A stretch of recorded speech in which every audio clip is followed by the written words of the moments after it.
Hello guys, मैं साहिल सक्सेना।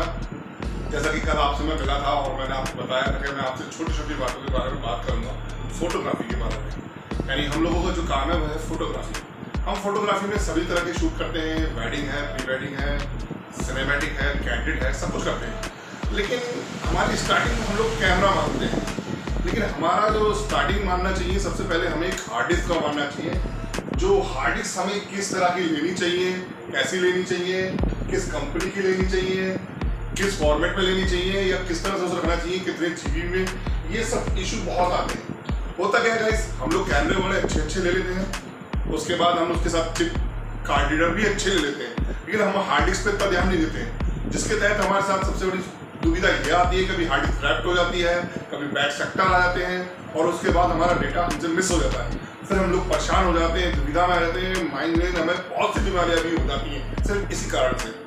तो सबसे पहला आज सब्जेक्ट हमें रखना चाहिए हार्ड डिस्क, क्योंकि हार्ड डिस्क हमारे वो चीज़ें जिसमें हमारे पास हमारे पूरे उसका जो हम पूरा साला खींचते हैं उसका डेटा हम उसमें सेव करते हैं। जो एक हम कहें तो पार्टी का भी वो सब कुछ वही है, वो हमारा एक बैंक है जिस बैंक में हम अपना सेव रखते हैं पैसा, और जो हमें कमीशन सब चीज़ों के साथ वापस मिलता है। तो आज बात करते हैं हार्ड डिस्क के बारे में। ठीक है गाइस, मैं सबसे पहले एक छोटी सी बात बताना चाहता हूँ कि हम लोग जल्दीबाजी में ये भूल जाते हैं कि हमने हार्ड डिस्क कौन सी ली है। आजकल बहुत कंपनियां आ रही हैं। पहले सिर्फ 2 कंपनियां ही आती थी, जिसमें सबसे ज्यादा सीगेट और आपका WD का नाम था। सबसे पहले हार्ड डिस्क सीगेट थी, उसके बाद WD थी, और ये दोनों ही बहुत अच्छे ब्रांड और बहुत अच्छी कंपनियां। लेकिन हुआ क्या है आजकल की, जैसे जैसे हम लोग आगे बढ़ रहे हैं, आजकल इन हार्ड डिस्कों के रेट ऑफ कॉस्ट इतनी बढ़ गई है कि हम लोग उसे परचेस नहीं कर पाते हैं। लेकिन हम लोग आने वाली नई कंपनियों में भी कुछ चीज़ों को ध्यान देके हम हार्ड डिस्क को खरीद सकते हैं, और उन चीज़ों को ध्यान रखने के बाद हम अपने डेटा को सेव कर सकते हैं। तो सबसे पहले हम बात करते हैं एक ऐसे हार्ड डिस्क की जो सबसे ज़्यादा लेटेस्ट है इस समय मार्केट के अंदर। इसका नाम है कॉन्स्टेंट। ये हार्ड डिस्क जो है कॉन्स्टेंट के नाम से आती है। ये 2 TB, 4 TB, 6 TB, 10 TB, 8 TB तक भी ये आती है। लेकिन सबसे बड़ी दुविधा ये है कि हमने ये डब्बा नया सा देखा और हार्ड डिस्क हमने परचेस की, उसको दे दिया। हमने कुछ बातों का ध्यान नहीं दिया, जिसमें सबसे पहली चीज कि इस हार्ड डिस्क पे एक लोगो लगा है रिफर्बिश्ड एंड यूज्ड, यानी ये हार्ड डिस्क एक बार यूज हो चुकी है, उसके बाद रिपेयर होके हमारे पास आई है।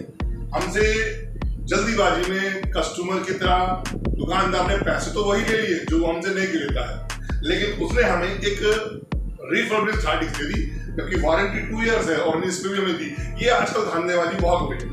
रिफर्बिश्ड पे होता क्या है कि एक हार्ड डिस्क एक बार यूज हो चुकी है और कंपनी उसे रिपेयर करके हमें दोबारा देती है। अब जब रिपेयर करके उसने हमें दोबारा दिया है, तो इसमें एक तरह से हम लोग समझ लीजिए हमारा ऑपरेशन सा हो गया है, और उसमें हमारे जीने और मरने की कंडीशन का कुछ पता नहीं कि हम कब तक रहेंगे, कब तक नहीं रहेंगे। जबकि नई हार्ड डिस्क जब आती है तो पार्टी हमें या फिर हमें कंपनी गारंटी देती है कि 3 साल या 4 साल की गारंटी है, आपका कोई डायमेंशन नहीं होगा।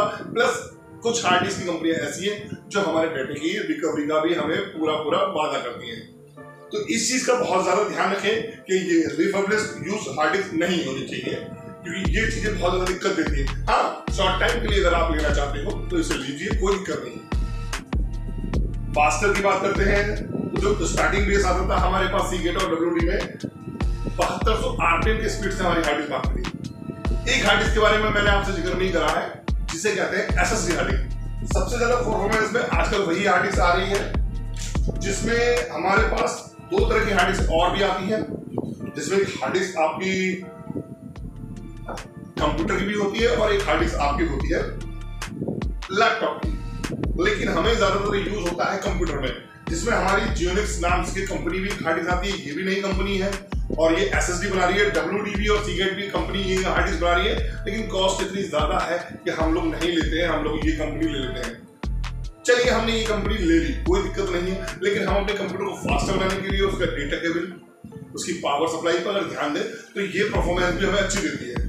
क्योंकि हमें किसी ना किसी चीज पर ध्यान देना जरूर है, क्योंकि इस हार्ड डिस्क की कॉस्टिंग इतनी है कि हम जीबी में नहीं ले सकते। हम लोग ज्यादातर कंप्यूटर को ऑपरेट करने के लिए, विंडो ऑपरेट करने के लिए इस हार्ड डिस्क को लेते हैं, जिसकी वजह से हमारी विंडो बहुत फास्टर चलती है, डेटा कॉपी बहुत जल्दी होता है। लेकिन केबल का, पावर सप्लाई का बहुत ज्यादा ध्यान रखें, क्योंकि इसका जो रिकमेंडेड है, मेरा कहने का मतलब ये है कि इसकी जो सप्लाई है या फिर इसकी जो स्पीड है वो इसकी पावर सप्लाई के ऊपर होती है। तो पावर सप्लाई जितनी अच्छी होगी डेटा केबल जितनी अच्छी होगी और समय समय पर आप उसे बदलते रहोगे, ये अपनी पावर सप्लाई या फिर अपना परफॉर्मेंस बहुत अच्छा देती रहेगी। तो हार्ड डिस्क के बारे में मैंने ये जानकारी इसलिए दी आपको क्योंकि ये हमारी जानकारी बहुत ज्यादा जरूरी है। यही वो चीज है, ये हम लोग मानेंगे कि हमारी स्टार्टिंग नहीं है। आप लोग सोच रहे होंगे कि मैं तो लास्ट में पहुंच गया, लेकिन ऐसा नहीं है। हमारे कैमरे पहले हैं, हमारे हम जानते हैं हमें कैमरा कौन सा लेंगे, लेकिन इसकी कोई दिक्कत नहीं। हम कैमरे की नॉलेज देते रहेंगे, साल स्टार्ट होते होते कि कौन से कैमरे में क्या फायदा, लेकिन इसकी भी बहुत ज्यादा हमें जरूरत है। इसके बिना हम लोग अपना डेटा सेव रख नहीं सकते। इसकी वजह से हमें नुकसान बहुत हो जाते हैं। फायदे और नुकसान जरूर देखना है क्योंकि हम लोग फोटोग्राफर चाहते हैं कि हम कम पैसा लगा के अच्छा कमा लें, तो उसके तहत हमें कुछ चीजों को बहुत ज्यादा ध्यान रखना पड़ेगा, जिसमें एक हार्ड डिस्क सबसे बड़ा सब्जेक्ट है।